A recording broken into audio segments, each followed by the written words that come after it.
Hello and welcome to SPMIS Academy. Today we'll analyze important newspaper articles of 21st August 2024. Please note you can download the PDF version of today's newspaper analysis by clicking the link given in the comment section. This is the list of the topics that we will be covering from today's newspaper.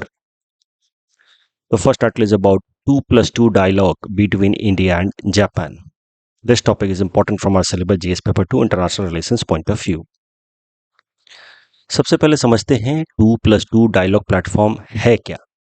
देखिए, India द्वारा start किया गया एक foreign diplomacy method है जिसके अंतर्गत भारत के foreign and defence minister बाकी जो हमारे इम्पॉर्टेंट पार्टनर्स हैं वर्ल्ड कंट्रीज उनके फॉरेन एंड डिफेंस मिनिस्टर्स के साथ मुलाकात करते हैं और इम्पॉर्टेंट मुद्दों पे स्ट्रैटेजिक और सिक्योरिटी पर्सपेक्टिव से खासकर जो इम्पॉर्टेंट मुद्दे हैं उन पे चर्चा होती है और फिर कोई फाइनल एग्रीमेंट या पैक्ट भी साइन होता है। अगर 2+2 डायलॉग प्लेटफॉर्म की हिस्ट्री देखें तो India first started this 2+2 dialogue platform with the US और अमेरिका के साथ इस प्लेटफॉर्म पे कुछ मेजर पैक्ट्स या एग्रीमेंट्स हमने साइन किए। 2018 के बाद हमने 2+2 डायलॉग प्लेटफॉर्म जब स्टार्ट किया यूएस के साथ, तो उसके बाद US gave India the tag of major defence partner और इस टैग की मदद से now India can procure even critical technologies, defense related technologies from the US, which the US had restricted so far only for its NATO allies. जो NATO members हैं उनको ही देता था वो critical technologies with respect to defense, अब वो भारत को भी देगा as a result of the major defense partner tag that India got on the platform of 2+2 in its inaugural session of 2+2 session that started with the US in 2018. फिर अलग अलग agreement sign हुए। 2019 में 2+2 डायलॉग प्लेटफॉर्म हुआ US के साथ, industrial security annexure sign हुआ। 2020 में basic exchange cooperation agreement BECA एक एग्रीमेंट साइन हुआ with respect to geo spatial information, जो सैटेलाइट बेस्ड ग्राउंड के इंफॉर्मेशंस होते हैं उनको कहा जाता है जियो स्पेशियल इंफॉर्मेशन। जैसे हमारा जो जीपीएस है वो भी एक तरीके का जियो स्पेशियल इंफॉर्मेशन है। तो जियो स्पेशियल इंफॉर्मेशन को एक्सचेंज करने के लिए क्रिटिकल एग्रीमेंट साइन किया गया BECA between India and US in 2020 again on 2+2 dialogue platform. तो ये स्टार्टिंग में तो सिर्फ हमने अमेरिका के साथ 2+2 डायलॉग प्लेटफॉर्म को प्रैक्टिस किया for first 3 years. When we saw the dividends arising from the 2+2 dialogue platform, then we extended, means India extended 2+2 dialogue platform with Australia and Russia in 2021. And then Japan was also included in 2022. फिर पिछले साल 2023 में UK के साथ भी हमने 2+2 dialogue platform शुरू किया। ब्राज़ील के साथ हमने पहला 2+2 डायलॉग प्लेटफॉर्म इस साल मार्च महीने में शुरू किया 2024 में। तो इस तरीके से भारत के टोटल 6 ऐसे पार्टनर्स हो गए हैं, 6 पार्टनर्स जिनके साथ भारत 2+2 डायलॉग प्लेटफॉर्म कंडक्ट करता है, the US, Australia, Japan, Russia, UK and Brazil. Current news is with respect to third India Japan 2+2 dialogue meeting. तो इस मीटिंग में आप देख सकते हैं भारत के external affairs minister and defence minister अपने जापानीज काउंटर पार्ट्स के साथ इंटरैक्ट कर रहे हैं और कुछ इंपॉर्टेंट मुद्दों पे उन्होंने फैसले लिए। जो डिस्कशन था it mainly revolved around Indo Pacific reason. Indo Pacific reason जो चाइना का आप कह सकते हैं ईस्टर्न कोस्ट वाला एरिया है, वहां पे खासकर ईस्ट चाइना सी और साउथ चाइना सी ये इंडो पैसिफिक रीजन का हार्ट है। और ईस्ट चाइना सी में जापान और चाइना के बीच में डिस्प्यूट्स चल रहे हैं, specially with respect to Senkaku या डियाओ आइलैंड, कुछ दिनों पहले हमने चर्चा किया।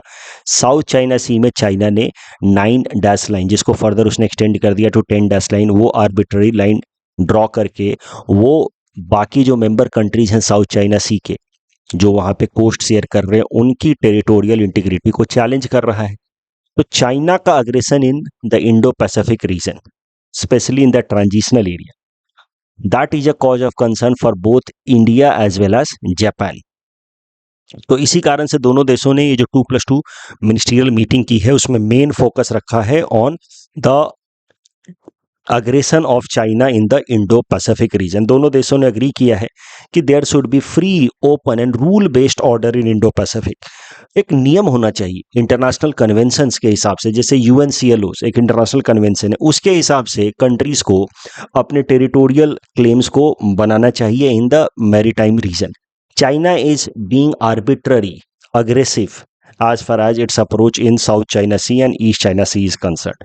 तो दोनों देशों ने कहीं ना कहीं ऑब्लिक तरीके से या इनडायरेक्ट तरीके से चाइना के aggression in the South China Sea and East China Sea को क्रिटिसाइज किया है ऑन दिस 2+2 डायलॉग प्लेटफॉर्म। उसके अलावा ऑन अदर एरिया जैसे कि डिफेंस स्ट्रेटेजी, साइबर सिक्योरिटी में कोऑपरेशन, वहाँ पे भी दोनों देश एक दूसरे के साथ कोऑपरेट करने के लिए कमिटेड हैं, ऐसा इन लोगों ने प्रॉमिस किया। साथ ही साथ India and Japan have also agreed to work for reforms in democratic reforms in UNSC, United Nation Security Council को लेकर के जो मेजर कंसर्न है वो यही है कि it is an outdated structure, it is working in undemocratic manner. Only 5 countries have got permanent membership at UNSC and these P5 countries UK, US, Russia, China and France, these countries are using their permanent membership at UNSC for selfish vested interest. This we saw when we discussed Arab Spring. Yemen civil war and Syrian civil war is getting protracted only because of politicization of the issues by Russia and US on the platform of UNSC. So both countries, both sides have committed each other to push for bringing democratic reforms at UNSC. UNSC के अंदर democratic reforms लाने के लिए India and Japan ने already एक international grouping बनाई हुई है जिसका नाम है G4 ग्रुपिंग। इस G4 में 4 मेंबर्स हैं, उसमें भारत और जापान तो हैं ही, उनके अलावा Brazil and Germany are also members. Together these G4 countries push for democratic reforms at UNSC. इस टॉपिक के डिस्कशन के बेसिस पे ये प्रीलिम्स प्रैक्टिस क्वेश्चन हमने आपको दे रखा है। Please attend this question and submit the answer in the comment section. Bharat और जापान के रिलेशंस पे यूपीएससी ने साल 2019 में ये मेंस में प्रश्न पूछा था कि दोनों देशों के संबंध तो हाल फिलहाल में काफी अच्छे हैं बट इसको और ज्यादा डेवलप करने की जरूरत है, ऐसा कुछ प्रश्न था in the context of changing global order. तो देखिए, आपको दोनों देशों के बीच में जो इंपॉर्टेंट एरियाज ऑफ कोऑपरेशन है वो बता देना है। जैसे मालाबार नेवल एक्सरसाइज के बारे में मैं चर्चा की थी जिसमें इंडिया, ऑस्ट्रेलिया, जापान और यूएस है। उसके अलावा free and Indo Pacific region दोनों देशों का इंपॉर्टेंट कंसर्न है in global order, specially with respect to Indo Pacific region, तो वो सब आपको बता देना है। जीका का प्रोजेक्ट जापान की मदद से भारत में चल रहा है। एशिया अफ्रीका ग्रोथ कॉरिडोर दोनों देशों ने मिलकर के स्टार्ट किया है in African countries in order to develop connectivity between Asia and Africa. This could be seen as a joint reply of India and Japan to Belt and Road Initiative of China। तो इस तरीके से current significance या current areas of convergence आपको बता देना है between India and Japan. फिर कुछ प्रॉब्लम्स ही बता देने हैं, जो भी प्रोजेक्ट्स हैं वो काफ़ी डिले हो रहे हैं, ये सब कुछ कंसर्न्स हैं। एक जो मेन करंट टाइम में भारत और जापान के बीच में कोऑर्डिनेशन या कोऑपरेशन वाला एरिया इमर्ज हो रहा है वो है security cooperation in Indo Pacific beyond the influence of US. देखिए, अमेरिका और जापान के बीच में डिफेंस रिलेटेड स्ट्रैटेजिक पार्टनरशिप है सिंस 1959, जहां पे जापान के ज़्यादातर जो एक्सटर्नल डिफेंस वाले मुद्दे हैं वो यूएस की मदद से ही प्लान किए जाते हैं। अब हाल फिलहाल में Japan is looking forward to move beyond the shadows of US and it is trying to forge relations, strategic and security relations with major powers like Australia and India beyond the influence of the US। तो ये है current area में एक cooperation का field जहां पे India और Japan के इंटरेस्ट अलाइन करते हैं, क्योंकि भारत भी नहीं चाहता कि हर एक फॉरेन पॉलिसी में यूएस का इन्फ्लुएंस हो। तो यही इस आंसर में आपको हाईलाइट करना है। Time has come for India and Japan to build a strong contemporary relationship. तो जो मौजूदा टाइम तक अभी तक डेवलपमेंट है या रिलेशनशिप है वो तो है ही है।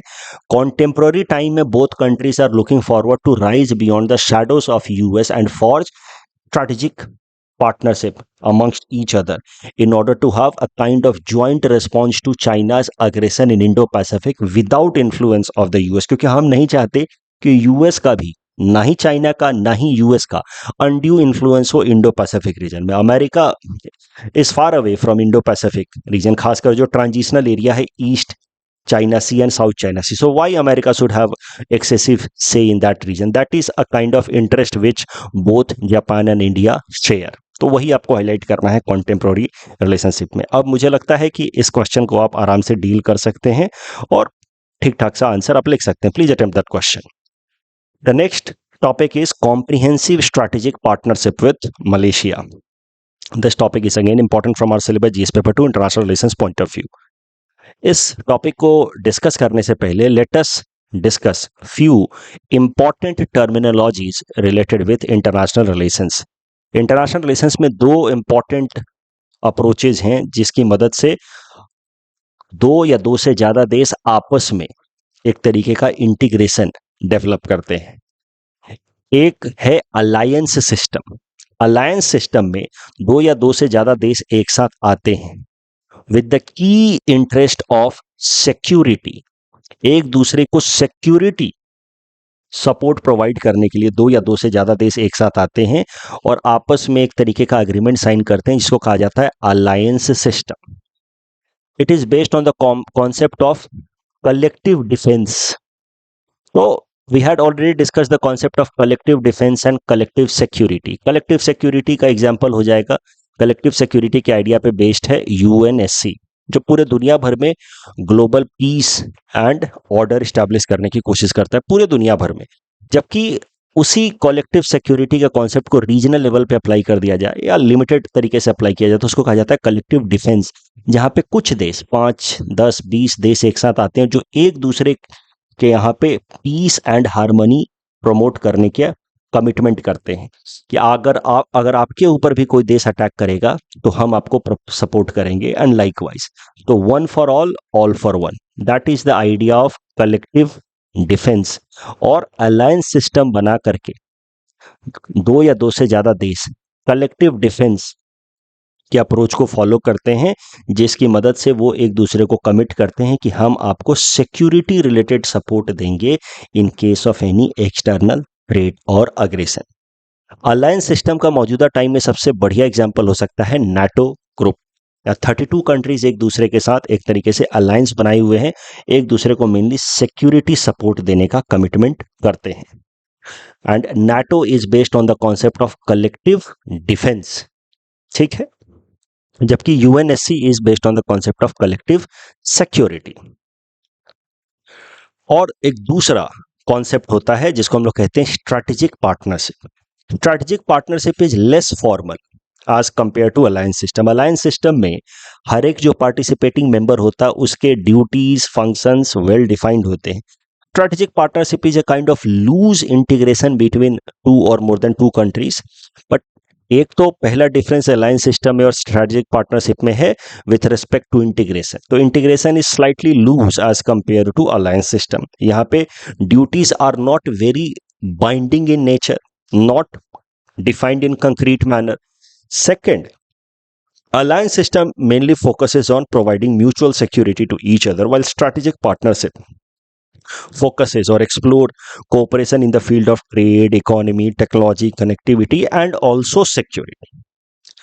भारत की फॉरेन पॉलिसी को अगर आप देखें तो India has always refrained away from alliance system. Bharat कभी भी अलायंस सिस्टम का हिस्सा नहीं बनना चाहता है, क्योंकि अलायंस सिस्टम का मेंबर बनने का मतलब है कि कहीं ना कहीं आप अपने आप को कमिट कर देते हैं टू फ्यू कंट्रीज। तो अगर आप किसी से बहुत ज्यादा दोस्ती कर रहे हैं, मैं सरल भाषा में समझा रहा हूं, तो इसका मतलब किसी ना किसी से आप दुश्मनी भी कर रहे हैं, राइट। किसी भी एक गैंग को, ग्रुप को आप ज्वाइन करते हैं तो इसका मतलब दूसरा जो अपोजिट एडवर्सरी गैंग है वो आपका एनिमी हो गया। But India followed the policy of non alignment movement before 1991 during the cold war time. Post 1991 India follows the policy of multi vector diplomacy या फिर विश्व बंधु। ये कहा हमारे external affairs minister S Jaishankar साहब ने। तो हम किसी से भी दुश्मनी नहीं करना चाहते, हम सबके दोस्त बने रहना चाहते हैं। That is why we refrain away from alliance system. But India has strategic partnership agreement with several countries.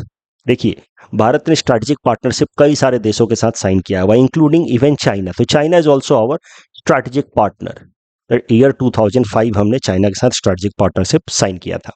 तो मुद्दा ये है कि alliance system and strategic partnership दोनों ही तरीके हैं जिनकी मदद से दुनिया के कुछ देश एक दूसरे के साथ आते हैं और एक दूसरे को कुछ कमिटमेंट करते हैं। Alliance system is more rigid and mainly centered around security, while strategic partnership is less formal as compared to alliance system, and it has multi-dimensional goals to be achieved. Trade, economy, technology, connectivity apart from security. Bharat ने कई सारे देशों के साथ strategic partnership agreement sign कर रखा है, but India never wants to और intends to enter into any kind of alliance system. Alliance system और स्ट्रेटेजिक पार्टनरशिप का अंतर हमने देखा। उसके अलावा इस डिस्कशन की मदद से हमने ये भी देखा the concept of collective defence and collective security. तो 4 टर्म्स हमने डिस्कस कर लिया इंटरनेशनल रिलेशन से संबंधित। अब करंट न्यूज पे आते हैं। मलेशिया के प्रधानमंत्री Anwar Ibrahim, he is on 3 days visit to India, और इस विजिट के दौरान उन्होंने भारत के प्रधानमंत्री नरेंद्र मोदी जी के साथ मुलाकात की और दोनों देशों ने मिलकर के फैसला किया कि इंडिया और मलेशिया के बीच में जो मौजूदा स्ट्रैटेजिक पार्टनरशिप एग्रीमेंट है, जिसको हम कहते हैं इनहैंस्ड स्ट्रैटेजिक पार्टनरशिप, उसको अब फर्दर अपग्रेड किया जाएगा into comprehensive strategic partnership. India और मलेशिया के बीच में बात की जाए तो दोनों देशों ने स्ट्रैटेजिक पार्टनरशिप एग्रीमेंट साइन किया साल 2010 में। उसको अपग्रेड किया गया into enhanced strategic partnership in the year 2015 and now it is being upgraded into comprehensive strategic partnership. तो कॉम्प्रिहेंसिव स्ट्रैटेजिक पार्टनरशिप में अब दोनों ही देशों ने अपने रिलेशंस को अपग्रेड कर दिया है। तो उसकी मदद से क्या क्या चीजें हो रही हैं कॉम्प्रिहेंसिव स्ट्रैटेजिक पार्टनरशिप के अंतर्गत? तो लोकल करेंसी में ट्रेड हो रहा है। भारत और जो मलेशियन ट्रेडर्स हैं एक दूसरे में बिजनेस कर रहे हैं इन लोकल करेंसी, तो reducing dependence upon currencies like dollar, भारतीय रुपया, मलेशियन रिंगिट में ट्रेड हो रहा है। डिजिटल कोऑपरेशन के लिए कमिट किया है दोनों देशों ने एक दूसरे को। एक MOU, memorandum of understanding, sign हुई है। स्टार्टअप अलायंस, तो मलेशिया का सरकार का अलग से एक लार्जर फंड है which they look forward to invest in global market, Cradle Fund of Malaysia. India is exploring possibility of promoting the investment of Cradle Fund of Malaysia into startups of India in order to boost the startup culture further in India. तो एक synergy explore करेंगे दोनों देश under comprehensive partnership, जहां पे cradle fund of Malaysia will be attracted towards investment in startups in India. Bharat का soft power Malaysia में बढ़ाने के लिए आयुर्वेदा की पढ़ाई अब कराई जाएगी मलेशिया के यूनिवर्सिटी ऑफ मलाया में। Sustainable energy and climate change में दोनों ही देश एक दूसरे के साथ कोऑपरेट करेंगे। मलेशिया के प्रधानमंत्री जी ने भारत का जो इनिशिएटिव था इंटरनेशनल सोलर अलायंस का, उसकी भी तारीफ की और कहा कि Malaysia will look forward to further actively participate into international solar alliance. तो ये सब चीजें हुई हाल फिलहाल में जो मीटिंग हुई भारत के प्रधानमंत्री और मलेशियन प्राइम मिनिस्टर के बीच में, और हमारा जो स्ट्रैटेजिक पार्टनरशिप है उसको हमने फर्दर स्ट्रेंथन किया। अब थोड़ा बात कर लेते हैं इंटरनेशनल सोलर अलायंस के बारे में, जिसकी तारीफ की है Malaysian prime minister Anwar Ibrahim साहब ने। तो इंटरनेशनल सोलर अलायंस लॉन्च किया गया साल 2015 में, जब कॉन्फ्रेंस ऑफ पार्टी नंबर 21 चल रहा था पेरिस के अंदर, जहां पे पेरिस क्लाइमेट डील साइन हुआ in the year 2015, that was COP21 of UNFCCC। ये तो आप जानते हैं। तो उसी के साइडलाइंस में, यानी कि उस मीटिंग के बाद भारत के प्रधानमंत्री जी ने एक इनिशिएटिव स्टार्ट किया in association with president of France. इस इनिशिएटिव का नाम रखा गया इंटरनेशनल सोलर अलायंस। इस इनिशिएटिव के अंतर्गत स्टार्टिंग में टारगेट रखा गया कि जो भी देश कंप्लीटली या पार्शियली ट्रॉपिकल रीजन में पड़ते हैं, मतलब ट्रॉपिक ऑफ कैंसर से लेकर के ट्रॉपिक ऑफ कैप्रिकॉर्न में टेरिटोरियली लाई करते हैं, वो देश एक दूसरे के साथ कोऑपरेट करेंगे in order to harness solar energy, क्योंकि यही देशों में सोलर एनर्जी ज़्यादा आती है, क्योंकि सन जो है it keeps on directly moving from tropic of cancer to tropic of Capricorn. Moving से हमारा मतलब है कि डायरेक्ट सन रेज जो है इसी रीजन में पड़ता है, डायरेक्ट सन रेज। इसी कारण से these areas are solar energy wise rich countries. तो इन देशों के बीच में सिनर्जी प्रमोट करने के लिए इंटरनेशनल सोलर अलायंस स्टार्ट किया गया साल 2015 में, specially as an outcome of efforts of prime minister of India and president of France on the sidelines of COP21 held in 2015 at Paris. फिर इंटरनेशनल सोलर अलायंस का secretariat बनाया गया at Gurugram in Haryana. Starting में तो membership was limited only to the tropical countries, later on it was extended to all members of United Nations. International solar alliance में कोई membership fees नहीं है, कोई ऐसे ऑफिशियल फॉर्मल टारगेट्स या लीगल ऑब्लिगेशन नहीं है, बस एक सिनर्जी प्रमोट करने की कोशिश की जाती है। इंटरनेशनल सोलर अलायंस में कोई भी फैसले वोटिंग के बेसिस पे होता है and every country has got one vote. International solar alliance के असेंबली में फर्स्ट असेंबली यानी कि इन देशों की मीटिंग पहली बार हुई साल 2018 में, जहां पे इंटरनेशनल सोलर अलायंस के अंतर्गत फैसला किया गया कि these member countries of international solar alliance will promote one sun one world one grid. मतलब एक ऐसा इनिशिएटिव डेवलप किया जाएगा वर्ल्ड वाइड जहां पे सोलर एनर्जी हार्नेस की जाएगी और फिर उसको एक दूसरे के साथ कनेक्ट किया जाएगा, ताकि दुनिया भर के सारे देश एक दूसरे के साथ सोलर एनर्जी वाइज कनेक्टेड रहें। तो इससे फायदा क्या होगा, सन हर वक्त कहीं ना कहीं तो सोलर एनर्जी दे ही रहा होगा, ठीक है। तो कहीं दिन तो कहीं रात, कहीं अगर क्लाउडी है तो कहीं सनी डे है।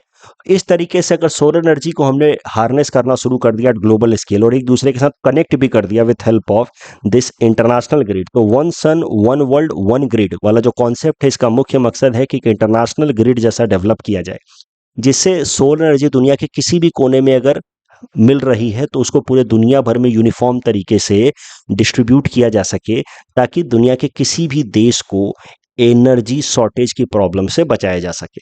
तो इंटरनेशनल सोलर अलायंस, जिसकी तारीफ की मलेशिया के प्रधानमंत्री जी ने, वो हमने देखा 2015 में स्टार्ट हुआ। उसके अंतर्गत एक इंटरनेशनल ग्रिड की बात की गई साल 2018 में, which is first in which year the first assembly of international solar alliance was conducted, और वहीं पे इंटरनेशनल ग्रिड की चर्चा हुई है।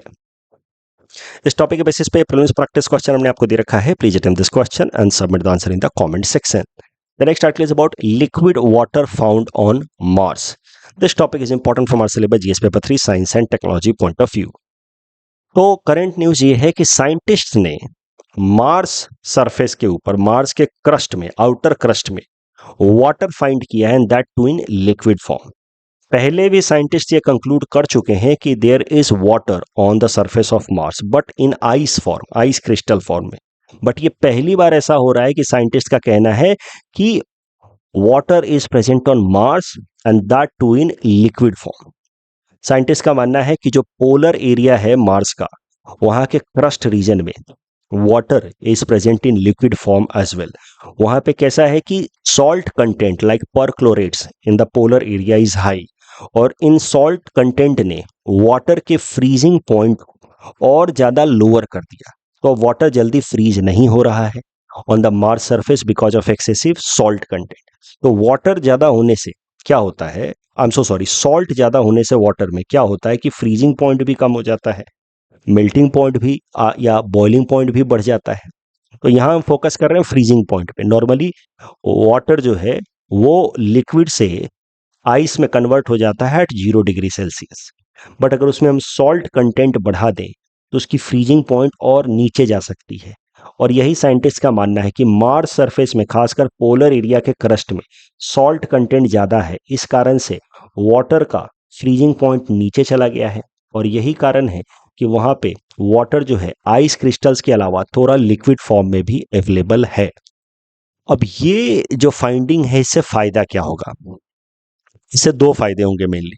एक तो water cycle on the surface of Mars हम बेहतर समझ पाएंगे, और वाटर साइकिल के कैसे वाटर जो है वो आइस में कन्वर्ट होता है, फिर आइस से again water into liquid convert होता है, मतलब वाटर लिक्विड से कैसे आइस में कन्वर्ट होता है, अगेन आइस से कैसे लिक्विड में कन्वर्ट होता है। तो that understanding would be better, water cycle on Mars, और उससे we will get to know, there is a possibility कि we may get to know the evolution of Mars, especially its climate, surface and interior of Mars के बारे में हम बेहतर समझ पाएंगे, ऐसा साइंटिस्ट का मानना है। प्लस वाटर लिक्विड फॉर्म में अगर हो तो फिर स्टार्ट होती है पॉसिबिलिटी ऑफ लाइफ, क्योंकि अर्थ के ऊपर भी life first started in water only, that too in liquid form. तो मार्स के ऊपर अगर लिक्विड फॉर्म में वाटर मिला है, इसका मतलब कहीं ना कहीं जो एक्सप्लोर कर रहे हैं हमारे scientists possibility of life on Mars, उसके चांसेस बढ़ जाते हैं। ये स्टडी कैसे की गई, कैसे साइंटिस्ट ने कंक्लूड किया कि मार्स सरफेस पे वाटर है इन लिक्विड फॉर्म?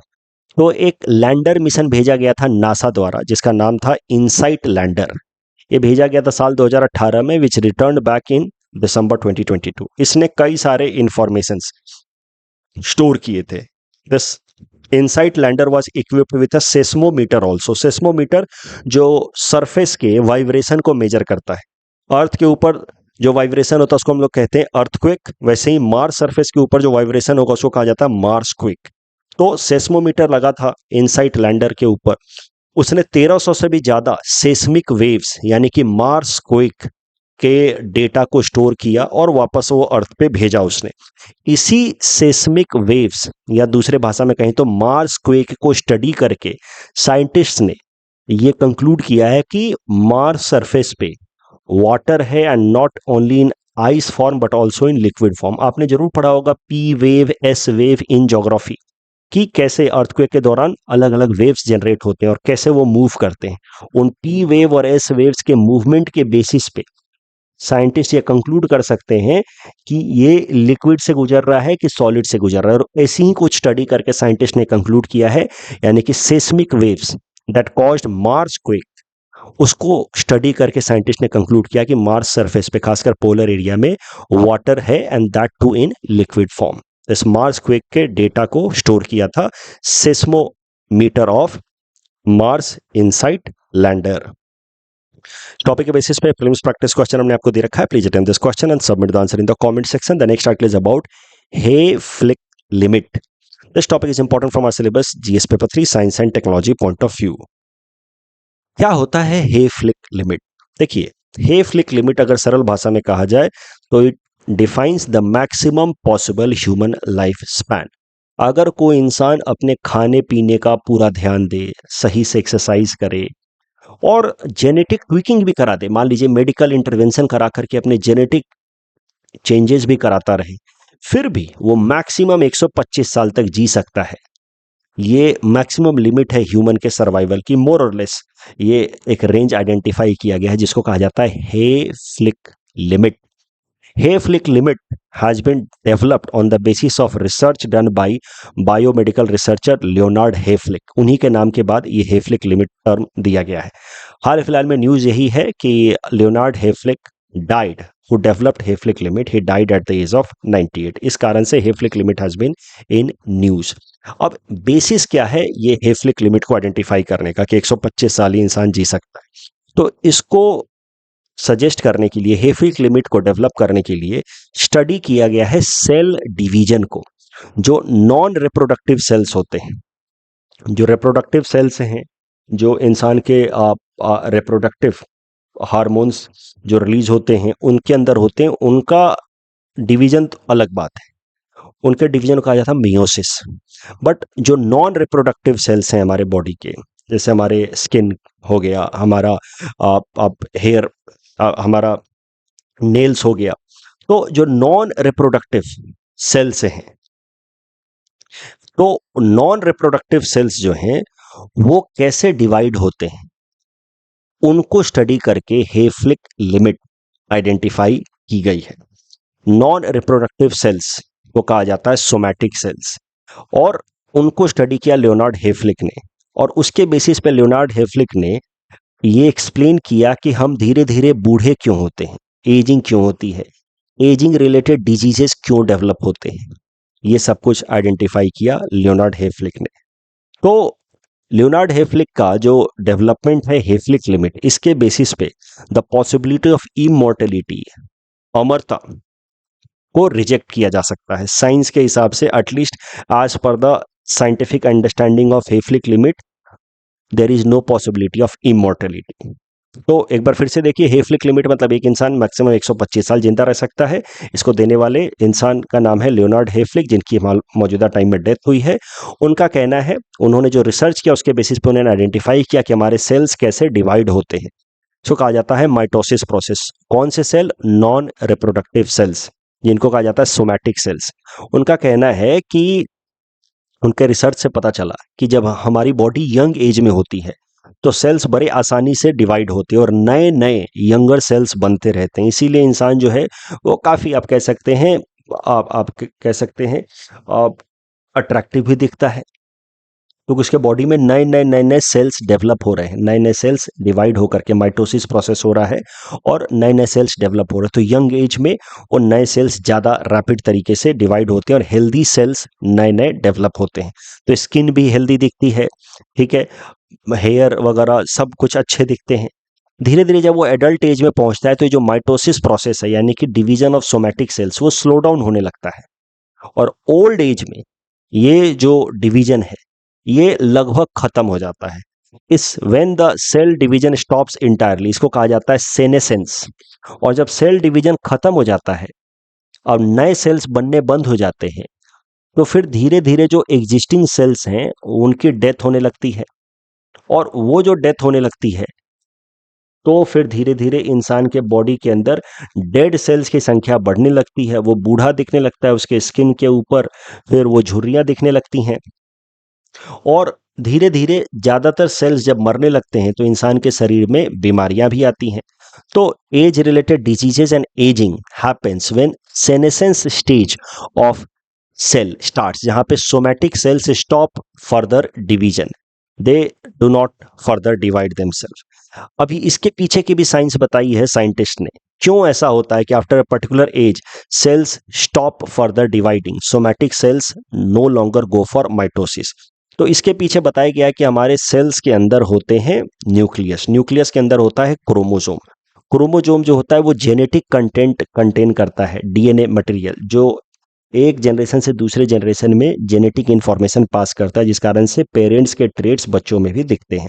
अब क्रोमोसोम को अगर देखा जाए तो उसके एंड में इस तरीके का कैप लगा रहता है, इसको कहा जाता है टेलोमीर्स। ये जो कैप है इस क्रोमोसोम को प्रोटेक्ट करने के लिए है, ताकि इसका जो जेनेटिक इंफॉर्मेशन है वो स्टोर करके रहे। ये जो टेलोमीर्स है विथ एज ये छोटा होने लगता है, और जैसे जैसे टेलोमीर्स छोटा होता है सेल की डिवाइड होने की कैपेसिटी जो है वो खत्म होने लगती है, सोमैटिक सेल्स की। तो हेफलिक लिमिट 125 साल, चाहे कितनी भी एक्सरसाइज कर लो, ठीक है, कितना भी अच्छा खा लो, कहीं ना कहीं concept of immortality is rejected. Hayflick limit के पीछे लॉजिक है हमारे सेल का लाइफ साइकिल। हमारे सोमैटिक सेल्स स्टार्टिंग में तो काफ़ी फास्ट तरीके से माइटोसिस करते हैं, फिर धीरे धीरे वो प्रोसेस स्लो डाउन होता है, ओल्ड एज में खत्म ही हो जाता है, और उसके बाद धीरे धीरे सेल्स मरने लगते हैं। और सेल्स का जो माइटोसिस का प्रोसेस है स्लो डाउन होने के पीछे जो रीजन बताया गया वो बताया गया टेलोमोर्स, क्रोमोसोम्स के कैप्स का धीरे धीरे रिड्यूस होना। जब सेल्स फर्दर डिवाइड होना बंद कर देते हैं उसके बाद अगला स्टेज आता है जिसको कहा जाता है एपोप्टोसिस, जहां पे सेल्स धीरे धीरे मरने लगते हैं। इसको कभी कभार कहा जाता है suicide of cells, where cells start dying, ठीक है, एपोप्टोसिस। इसके डिस्कशन के बेसिस पे प्रीलिम्स प्रैक्टिस क्वेश्चन मैंने आपको दिया है। Please attempt this question and submit the answer in the comment section. Nuclear doctrine से रिलेटेड पहला स्टेटमेंट सही है बट दूसरा गलत है। NCPCR both statements are correct. Green GDP, correct answer will be option B. That's all from our side for today. Thanks for watching.